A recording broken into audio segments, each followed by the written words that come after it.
Hey everyone, Sam here, otherwise known as FPL Pricey. Today I'm going to take a look at my 5 top picks ahead of Game Week 4 to help you plan out your transfers ahead of the deadline. Without further ado, let's take a look at those 5 top picks. So the first player I want to talk about today, everyone's talking about this week, and he's a player that at the start of the season, when we looked at the pricing structure for FPL this year, Raheem Sterling at 7 million seemed like he could potentially be a massive bargain.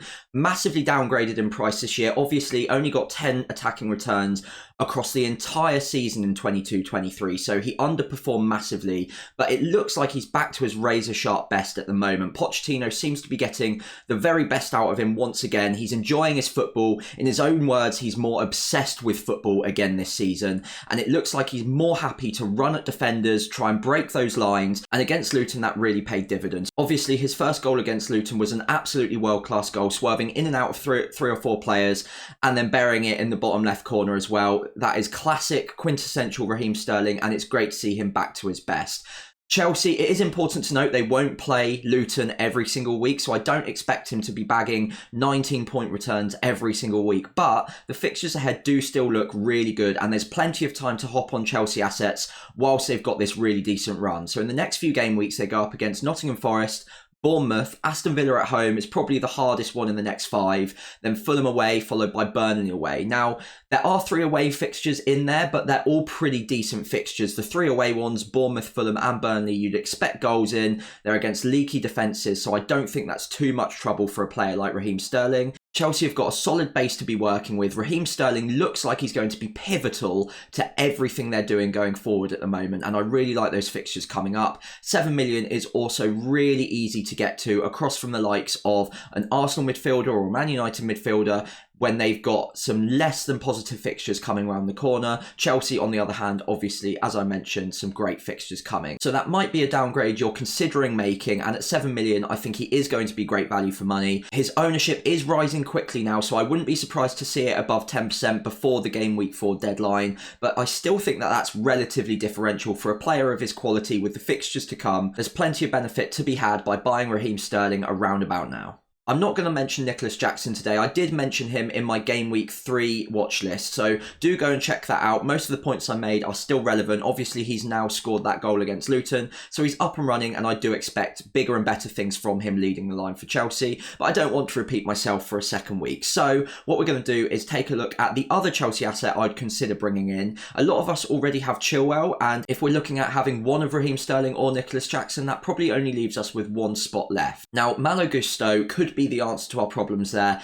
4.1 million, he has had that price rise, so he is starting to creep up in the ownership a little bit, but he is relatively differential still, around about 6% owned so far. Like I said, with the fixtures to come, I do expect that to rise quite quickly. Everyone loves a budget gem, especially in defence. Now, Malo Gusto is looking like a pretty advanced right back for Chelsea at the moment. He's getting into attacking positions. The underlying data probably, I would say, doesn't quite do the positions he was getting himself into justice. Now, 0.11 XA per 90 isn't fantastic, but it looks like he is getting into those advanced positions and the chances will come for him. Now, the one thing to mention with a player like him is his starting role is completely dependent on whether Reece James is fit or not. Now, Pochettino in press conferences has come out and said that the Reece James injury looks like it's probably only going to be a few weeks rather than months and months. I do expect him to be sort of nursed back in. He's obviously had a lot of injury problems in the last year, 2 years. So I don't think he'll be rushed back into the starting 11. And if Gusto is playing well, then I don't see any reason for Pochettino to rush him in and risk another injury. So I expect the next 3 or 4 game weeks to be fairly safe for Gusto. But it is worth noting that in 3 or 4 game weeks' time, you need to probably have a plan to move him on for another player around 4 million or have the money in the bank to make that upgrade.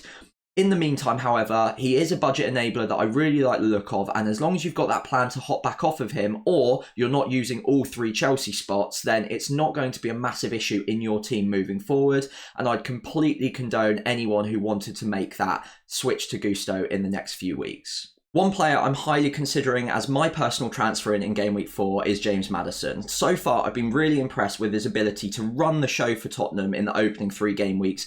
Underlying data looks absolutely incredible as well, by the way. 0.45 XG per 90 and 0.58 XA per 90 combined into an average of over 1 return per game in terms of expected data. 1 goal and 2 assists means he is matching up perfectly with that data as well, getting 1 attacking return on average per match so far. The fixtures are looking pretty good over the next 5 as well. The next 2 are against promoted opposition in Burnley and Sheffield United.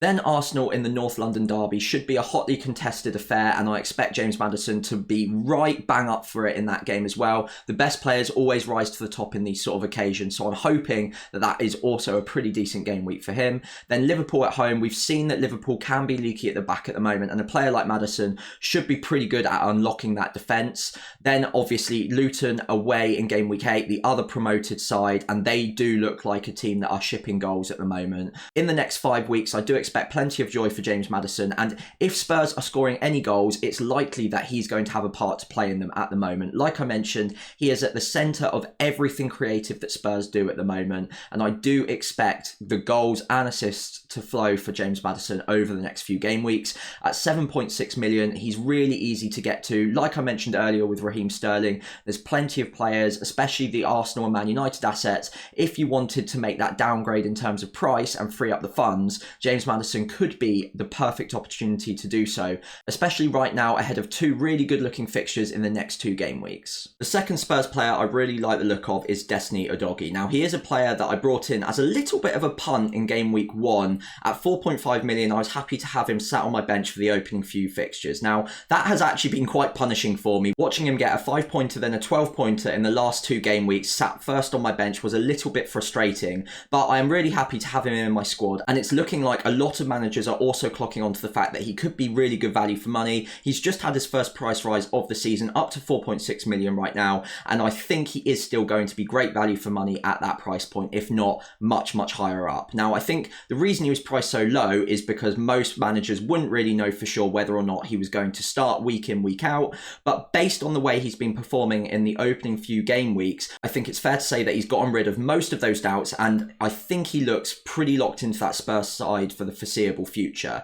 Now, one thing to note is he did come off injured in game week 3. Postecoglou in the post-match press conference did say that that was completely precautionary, and he expects him to be absolutely fine to train this week and start in game week 4 against Burnley. So I wouldn't worry there. I still think he's going to be great value for money at 4.6 million. He does get into really advanced positions, so I expect some assist threat from him in the next few game weeks. Now, he does get down that left flank as a left back quite naturally, but he also cuts inside really well as well, and he does occupy that space, almost operating as another additional midfielder to overload the midfield of the opposition. So I expect him to get a fair few opportunities for assists and maybe even the odd goal here or there as well. I think 3 of the next 5 fixtures present a pretty decent opportunity for clean sheets. So Burnley, Sheffield United and Luton, all really decent opportunities to keep a clean sheet for Udogie there.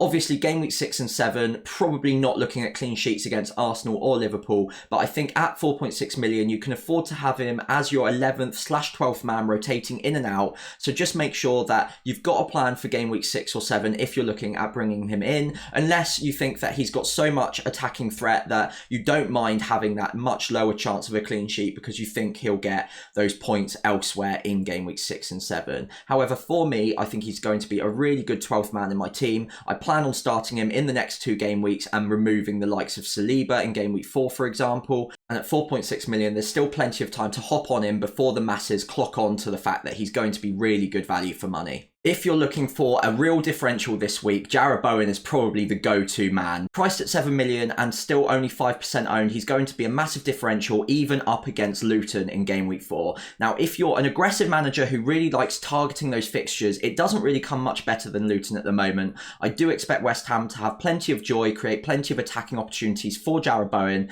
in game week 4 against Luton. However, one thing I would say is that even though this would be aggressively targeting the game week 4 fixture, fixture, I don't think he's a bad hold for the long term. Now, obviously, game week 7 against Sheffield United also seems like a really good fixture. However, game weeks 5 and 6 against Man City and Liverpool might be the sort of fixtures that actually do play into Jarrod Bowen's hands. Now, West Ham, as we saw in game week 3, really likes soaking up that pressure from a team that likes to play with the ball and likes to camp in their half. So Brighton did that really well and obviously enjoyed the lion's share of possession and the lion's share of that ground advantage against West Ham. However, that really plays into West Ham's hands. They love playing against that high line, and Man City and Liverpool both will try to do that, camp in their half, and West Ham will try to spring that counter-attack on them with pace. Jarrod Bowen is the perfect player to get in behind that high line and try and take advantage. So Man City and Liverpool won't be highly favoured as fixtures for Jarrod Bowen. However, that will keep his ownership really low. He'll remain a differential in the next few game weeks, and I still think there are plenty of opportunities for him to continue his really good start to the season. His underlying XG per 90 at 0.63 is absolutely fantastic so far, and at 7 million he could be really good value for money. I think a lot of FPL managers in the preseason saw that price tag and thought that that could be really good value. However, the fixtures weren't quite there for West Ham, which is why he's remained a relative differential at just 5% ownership.